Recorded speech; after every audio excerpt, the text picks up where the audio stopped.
Vamos continuar agora com o nosso segundo bloco, entrevistando o Dr. Rogério Sancler, urologista, andrologista. Há doenças que muita gente nunca ouviu falar, mas que podem causar enorme sofrimento. Uma delas é a doença de Peyronie. Afinal, o que é a doença de Peyronie, como ela surge, quais são os seus primeiros sinais? Bom, a doença de Peyronie, ou Peyronie, que é o nome do cirurgião francês, chamava Ambroise de la Peyronie, a doença é uma curvatura do pênis que você adquire ao longo da vida. O que vai acontecendo é que ao longo não tem uma gênese muito bem definida. O que se tem de conhecimento hoje que são micro lesõezinhas que vão acontecer no pênis, são diversos machucadinhos pequenos, e ali acontece um sangramento, e como em qualquer parte do corpo, depois desse sangramento, depois dessa microlesão, há uma cicatriz, a formação de uma fibrose. Isso na túnica albugínea, que é uma estrutura que envolve os corpos cavernosos do pênis, que é a estrutura responsável pela ereção. Então, esses micro sangramentos, esses micro machucadinhos, vão formando ali uma fibrose, uma cicatriz, e essa cicatriz instabiliza o corpo cavernoso, levando a uma tortuosidade. E, às vezes, pode levar também a um afinamento do pênis, uma tortuosidade para o lado, para o outro lado, para cima ou para baixo, a depender de onde que foi. Em geral, é no lado contralateral, aonde houve esse machucado. No local desse machucadinho, ele fica ali um calo, ao passar a mão, o paciente sente um calo, um durinho ali, Carocinho, um carocinho, né? E com o tempo esse carocinho ele vai solidificando, ele vai ossificando, ele vai ficando mais cáustico, mais duro, a ponto de ficar duro igual um osso. Poxa, e como tira isso? Cirurgia. Cirurgia. O tratamento, tem tratamentos clínicos que a gente faz, tem medicamentos que a gente usa em fases iniciais para tentar estabilizar a doença. Tem aplicações que a gente faz também no local, tem ondas de choque, são também tratamentos muito iniciais, são tratamentos que ainda não têm tão bons resultados. A resolução completa da curvatura vai ser com cirurgia. E aí tem duas modalidades, ou a gente faz o que chama de plicaturas, que são, se está torto para um lado, a gente dá alguns pontos, que são essas plicaturas do outro lado, para contrabalancear. Sim. Ou dependendo do tamanho da placa ou da tortuosidade, a gente resseca, retira aquela região que tem o calo, né, que tem a placa, e coloca um enxerto ali, para trazer de novo a estabilidade do pênis, deixar o pênis reto novamente. Sim. E depois a pessoa fica normal? Fica. Em relação sim. à situação da vida íntima dele? Sim.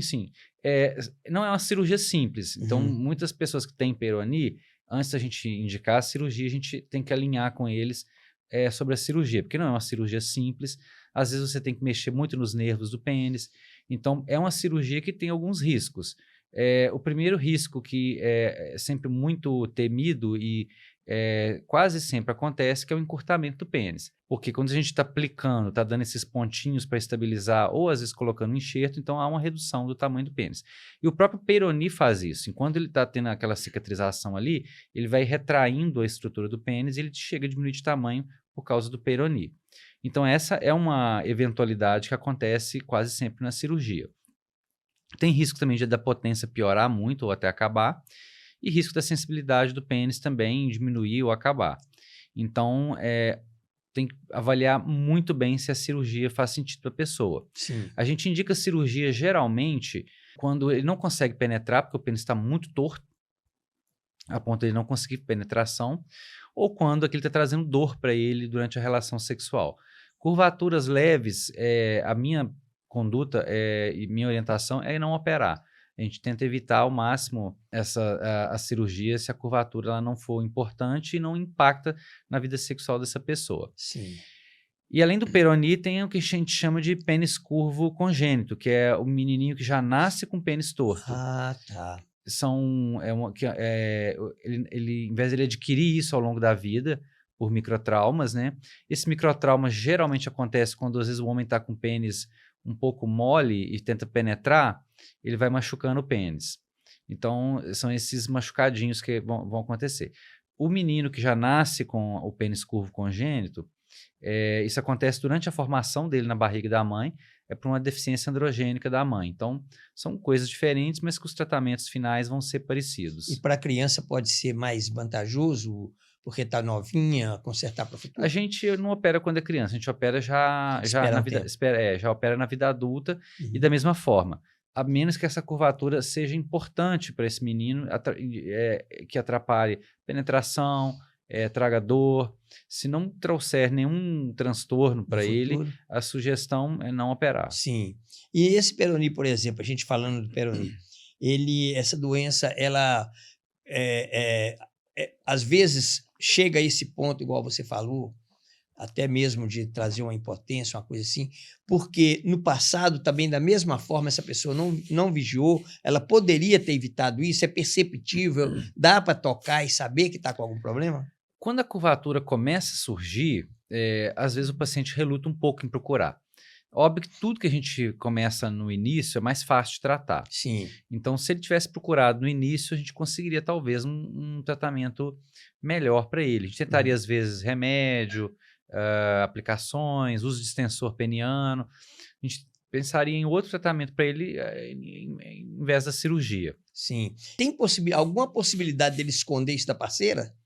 É um pouco difícil porque a curvatura, na hora que ele está em ereção, a curvatura começa a ficar nítida. Então, não é muito fácil esconder, não. E fora que atrapalha, às vezes, a mulher na relação. Porque o pênis, como ele entra torto, ele machuca, às vezes, a mulher. Puxa vida. Então, muitas vezes, a própria parceira queixa de desconforto na relação. Então, medicamento descartável, praticamente, não tem, né? Não é indicado. Mas mesmo é cirurgia. A gente usa alguns medicamentos em fase inicial, mas esses medicamentos eles não têm um nível muito alto de evidência, eles não têm uma resolução muito grande. Às vezes são polivitamínicos, vitaminas, substâncias que vão tentar reduzir a inflamação da placa, então a atividade da doença, os resultados não são tão bons. Sim. Mas pensando para tentar fugir de uma cirurgia, uma tentativa na fase inicial é válido. O certo é sempre explicar para o paciente que é uma tentativa, a taxa de sucesso ela é baixa, mas que se ele optar para tentar uma coisa que talvez não traga resolução, mas que ele esteja tentando resolver no início e tem uma chance muito remota de resolver e ele aceitar bem, a gente segue dessa forma. Sim. Senão, a gente espera um período para a placa estabilizar, que é uma média de 6 meses a 1 ano, para indicar a cirurgia. Sim. E a cirurgia ele tem aquelas consequências, pode trazer aquelas consequências também, por exemplo, diminuição do tamanho. Às vezes a pessoa já não está satisfeita com o tamanho. Sim. Né? E até mesmo uma possível impotência. Aí o caminho vai ser outro. Sim. A indicação outra, né? Muitas vezes a gente até trata o Peyronie com a prótese. Se a potência já não está muito boa, a gente fala, vamos pôr uma prótese que a gente consegue melhorar a ereção e consegue consertar a curvatura com a prótese. Sim. Então a prótese é muito bem-vinda e tem alguns colegas que têm a conduta de praticamente sempre indicar a prótese, que ela é uma excelente opção para o Peyronie. Já vai direto na indicação. Já vai direto nessa indicação. Sim.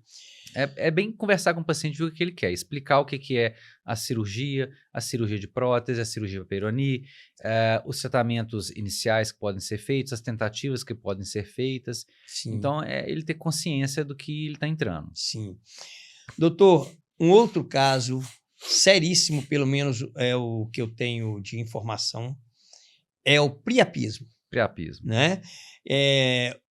E a outra, essa também é uma outra, eu acredito que seja um outro caso, uma outra situação em que a pessoa, às vezes, ela não tem ideia do que está acontecendo com ela.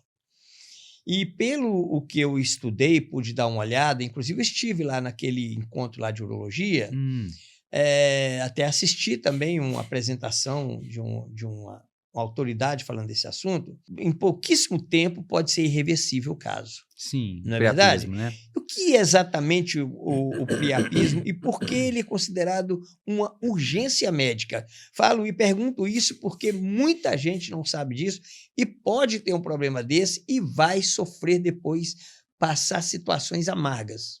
Sim, vamos lá. Então vamos entender o que é o priapismo. E primeiro tem 2 tipos de priapismo. Um que a gente chama venoso ou de baixo fluxo e o de alto fluxo ou arterial. Esse chamado de baixo fluxo ou venoso, ele é uma ereção dolorosa, que dói, e que ela tem a duração maior que 4 horas. Então, o pênis fica duro e não reverte. Incomoda, dói. E acontece como se fosse um entupimento das veinhas, né, do pênis. A causa hoje mais comum são anemia falciforme, são doenças sanguíneas.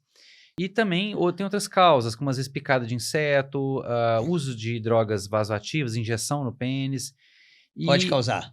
Pode causar. A própria medicação que a gente usa para tratar a ereção, ela pode sim levar a um priapismo. Tanto que todo mundo que faz uso dessas injeções tem que saber que pode ocorrer um priapismo e que, se acontecer, ele tem que procurar ajuda médica bem rápido. Se você não trata o priapismo no início, a tendência é ele ficar irreversível e você perder a ereção de vez, e aí depois você vai ter que fazer uma colocação de prótese. Então, o que a gente faz a gente inicialmente tenta lavar o pênis, lavar o corpo cavernoso com soro, vão injetando e aspirando para tirar aquele sangue que eventualmente tem hemácias falcêmicas, que a célula, em vez de ela ter um formato... o formato certinho que ela tem, ela é torta. E aí, por ser torta, ela não foi uma célula feita para passar na circulação sanguínea igual a célula habitual, a normal. E aí ela acaba entranhando e entupindo. Como se fosse o sangue pisado que eles falam. Não é um sangue pisado. O sangue pisado é o que a gente chama de mais coágulo, mais hematomas, né? Sim. Ela não tem um formato certo, ela leva a um entupimento.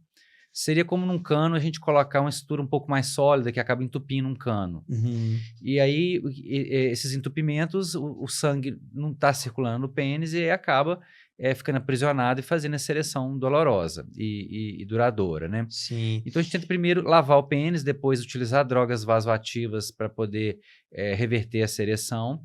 E não resolvendo, a gente parte para a parte cirúrgica, que é fazer uma comunicação no sistema vascular do pênis, que são os shunts, são as derivações, para poder reverter e resolver o quadro. Então, isso é um tipo de priapismo. O outro priapismo, que a gente chama de alto fluxo, esse já nem é urgência. Ele é decorrente, muitas vezes, de traumas, de acidentes, e você tem uma passagem de sangue arterial, um sangue rico em oxigênio, e muito rápida no pênis. Então, ele mantém duro, não traz dor, e não precisa ser revertido na hora. É um priapismo que a gente pode fazer a resolução dele com mais dias para frente. Então, não tem tanta urgência assim. Mas ele é muito, muito raro.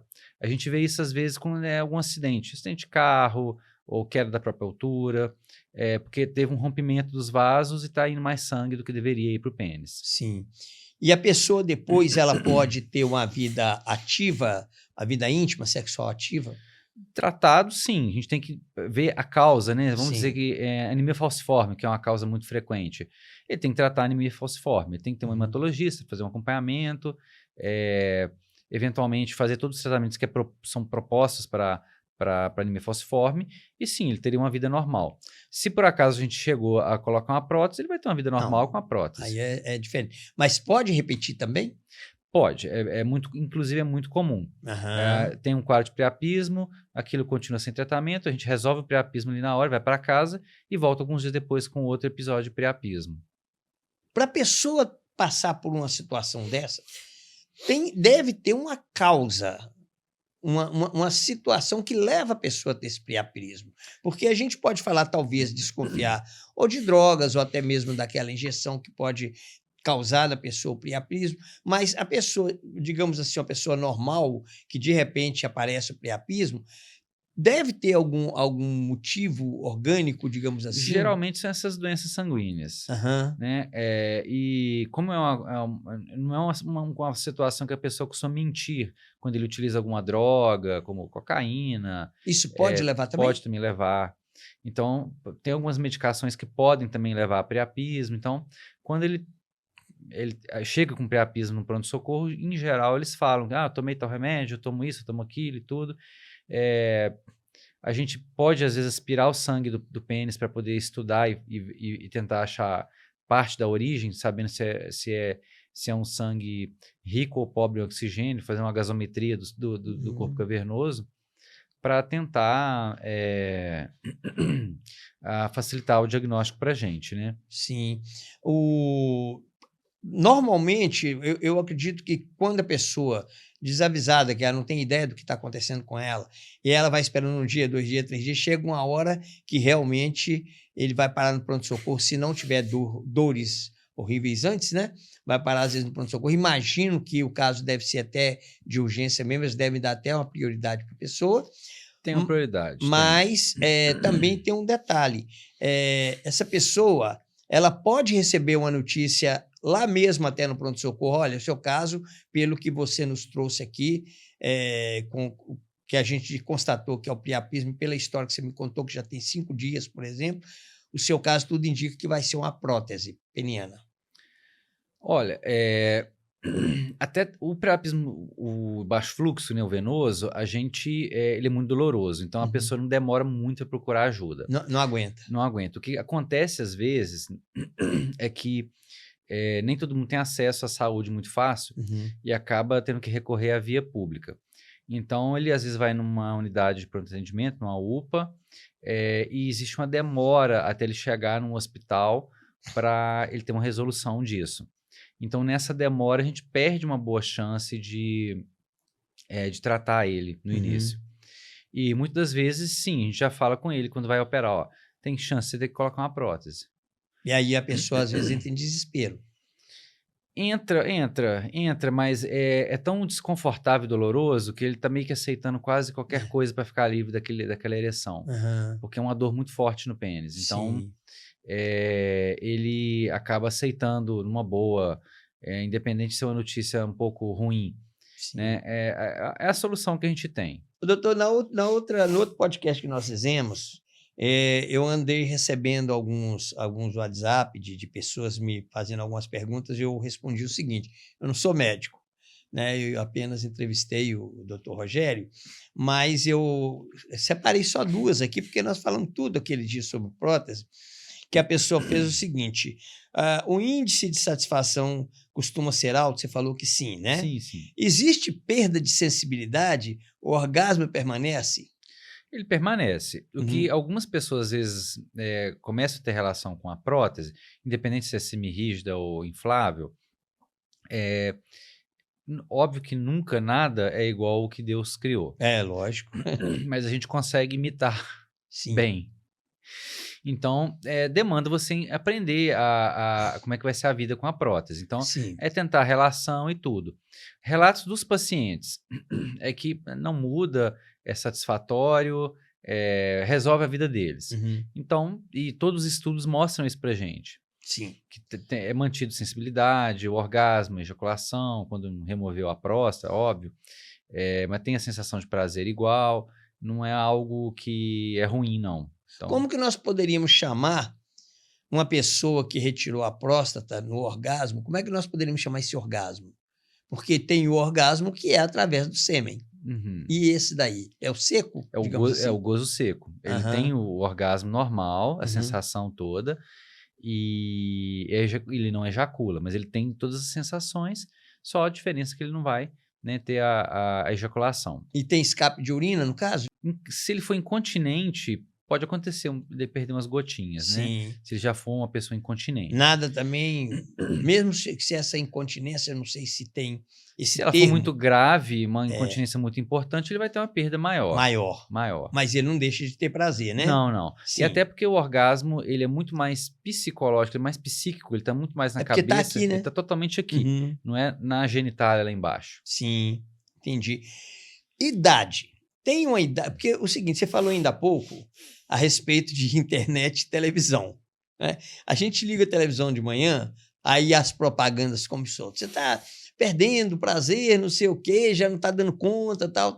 Até 96 anos você pode nos procurar, nós já implantamos tal.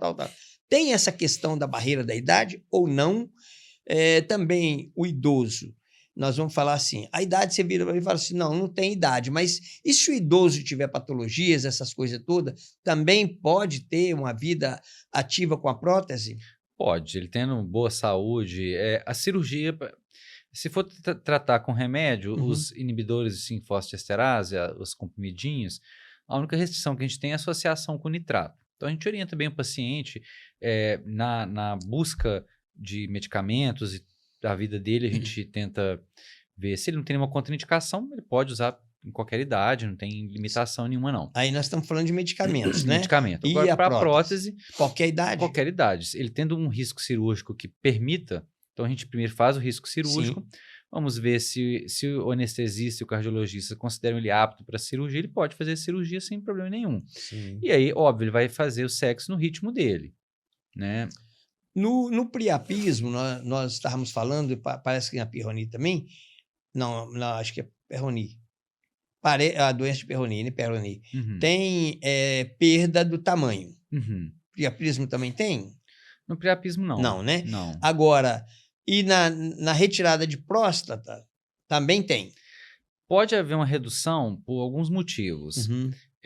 Que quando você retirou a próstata, o próximo pedaço que ela estava emendada era o inicinho do pênis. Sim, Então fica um buraco ali, e o corpo humano, o que ele faz? Ele tenta juntar aquilo, sim. né? Então você tem uma retração do pênis. É natural acontecer uma retraçãozinha dele. É coisa mínima, mas que Tem alguma estatística de 1 a 3 centímetros, de 1 a 5 centímetros, coisa assim? não, porque varia muito de pessoa para pessoa. Sim. Essa pessoa que vai ser indicado a prótese que sofreu do priapismo, tem perda também? Não, né? Não. Aí o tamanho que for, ele vai manter. Vai.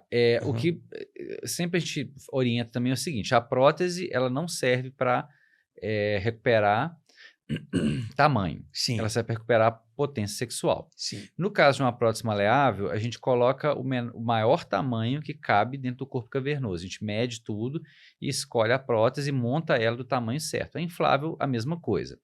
Só que numa ereção normal, não é só o corpo cavernoso que enche de sangue. Então, outras estruturas se dilatam. Então, tem toda uma fisiologia que acontece e que com a prótese isso não é replicada. Sim. A prótese inflável, a gente até consegue ter um ganhozinho maior de tamanho, consegue ter um ganho também de grossura, porque Sim. ela é a que mais remeda o corpo cavernoso. Aham. A rígida não, ela vai ficar estática ali, então o tamanho que você colocou vai ser aquele tamanho. Algumas pessoas reclamam, mas teve uma perda de tamanho. Eu falo assim, sem problema nenhum, mas ainda assim é melhor você fazer sexo com pênis menor do que sexo nenhum. É verdade. Ou ainda tem recurso para aumentar, né? E tem recurso para aumentar também, então a gente sempre dá um jeito. Pague e seja feliz. Isso. O que acontece assim, de redução de tamanho com a colocação de prótese, em grande parte é porque a gente vai no limite de tamanho que tem. E também tem dois tipos de tamanho de pênis, que a gente chama de grower e shower. O grower é aquele que o pênis aumenta na hora que ele está duro, então ele sai para fora e ganha tamanho e dureza, né, rigidez. Diferente do shower, que o pênis já está todo para fora, em estado flácido, em estado mole, e na hora que você ganha rigidez, ele só ganha rigidez, ele não ganha tamanho. Mantém. Para esse paciente, uma prótese é ótimo, que ele não vai ter tanta perda de tamanho. Agora, aquele que o pênis cresce na hora que ele está ficando duro, quando a gente coloca uma prótese, ele percebe uma redução maior do tamanho. É mesmo? Interessante. Agora nós vamos falar da vasectomia. Ah, joia. Não é? Ainda existe o mito que a vasectomia reduz a potência sexual, interfere na testosterona, na libido, na ereção e no orgasmo. O homem continua ejaculando normalmente depois da vasectomia? A reversão é sempre possível? E quais os cuidados são necessários antes de tomar essa decisão? Bom, são várias perguntas, tudo de uma vez, né? Primeiro cuidado que a gente pede para a pessoa, ele assina um termo consciente que ele está fazendo um procedimento para não ter mais filhos e que aquilo pode impactar na vida dele, né? Ele nunca mais teria filhos. Então, a primeira coisa que ele tem que saber é se ele quer mesmo. A lei permite que você faça, qualquer homem acima de 22 anos, com ou sem filhos, e faça. Então, um homem de 28, 29, 30 anos que não teve filho e não quiser fazer, ele pode fazer. Então, esse é um primeiro cuidado que ele tem que ter. Sim. De entender que ele está fazendo um procedimento cirúrgico para não ter filhos. Uhum. Ela pode ser reversível, sim. A gente corta o canalzinho e, se for o caso, ele quiser voltar a tentar engravidar, a gente pode reemendar esse canalzinho. Como se fosse um cano ali, como se fosse um juntando cano. um com o outro. Entretanto, é um tubinho muito fino. Aham. E a gente faz uma cirurgia com microscópio e fios mais finos que um fio de cabelo. É uma microcirurgia para tentar remendar esses canaizinhos de novo. Sim. Nem sempre o resultado é muito bom. Tem estatística. Tem estatística, porque e quanto mais tempo da vasectomia, pior o resultado. Então, se for uma vasectomia feita 20 anos atrás, o resultado é muito pior do que uma vasectomia feita ano passado. Sim. É reversível, sim, mas sabendo que é uma tentativa para ele não ter que fazer fertilização in vitro. Não é que quem fez vasectomia não fica infértil. Sim. Ele continua produzindo esperma. Só que esse esperma, ele acumula ali no testículo, né? E o corpo manda células ali para eliminar aquele esperma. Interessante. Mas ele pode pegar aquele esperminha, fazer uma fertilização e engravidar uma mulher. Pode montar um embriãozinho e fazer uma Existe inseminação essa possibilidade? artificial. Existe. Então, você não pode dar garantia de 100% para ninguém. De engravidar da vasectomia, nada é 100%, né? E ela tem chance de falha, tem chance de recanalização espontânea. Mas se ele quiser fazer uma fertilização in vitro, ele pode fazer porque ele continua produzindo esperma. Ah, então ele produz, dá para fazer artificial, né? Que eu não Dá sei pra fazer. o nome é esse. É esse. Mas diretamente não. Diretamente não, porque a gente interrompeu o canal, a Que gente cortou o canal. Mas esse canal pode ser tentado uma reversão. Tem muitos mitos que piora a potência, piora a ejaculação, orgasmo, não acontece nada disso. Libido, nada disso. A gente está só puramente cortando o canalzinho, a gente corta o canalzinho, tira um pedaço dele, amarra de um lado, amarra de outro e está feita a vasectomia. Agora, doutor, é comum que, inclusive, há muitos anos um amigo meu me falou sobre isso. É comum ter um psicólogo acompanhando o antes para que a pessoa realmente saiba daquilo que ele está se submetendo, e também esse psicólogo, junto com o urologista, orienta tudo isso para ele. Então, o urologista, em geral, já orienta tudo. No serviço público tem esse acompanhamento psicológico, na via pública tem. Na privada não é comum, não. Uhum. Plano de saúde, às vezes, exige também que ele veja uma palestrinha com o psicólogo para explicar, entender e tudo. Uhum. Isso sempre é válido. Uhum. E ele assina um termo que, com 60 dias da decisão dele até a realização da cirurgia, que é um período para ele pensar se ele quer mesmo fazer vasectomia ou não, porque é um procedimento que a reversão nem sempre traz o mesmo resultado que ele tem no momento. Então, pode ser reversível, mas não quer dizer que ele vai voltar a ejacular o esperma da forma natural e que ele vai engravidar. Então, ele tem que saber isso. Fora que é um custo alto, isso não é coberto por convênios. No SUS também não é feito de rotina. Uhum. A gente acaba realizando isso no SUS só em serviços de ensino, né, de residência, serviço universitário. Que usa o paciente modelo, vamos dizer assim? Que seria... um pouco como paciente modelo, né? Em tese o SUS cobriria, mas não cobre. Sim. Por isso, então, que é feito todo esse cerca da pessoa ter uma certeza muito grande, porque se for tentar uma reversão, nem sempre a chance de sucesso é alta. Uhum. O perfil do paciente que procura é aquele que se separou e casou de novo com a mulher mais nova, que começou um novo relacionamento e que quer ter filho com essa nova parceira. Aí fica indicado para ele tentar uma reversão. Às vezes a gente encontra também alguns casos de casais que perderam um filho e que desejam agora ter mais um filho. Mas é bem incomum. O mais frequente é o homem que se separou, entrou num novo relacionamento e quer ter filhos com essa nova parceira. Uhum. Doutor, nós estamos terminando aqui o nosso segundo bloco, vamos partir para o terceiro. E é isso aí, muito obrigado, vamos dar continuidade.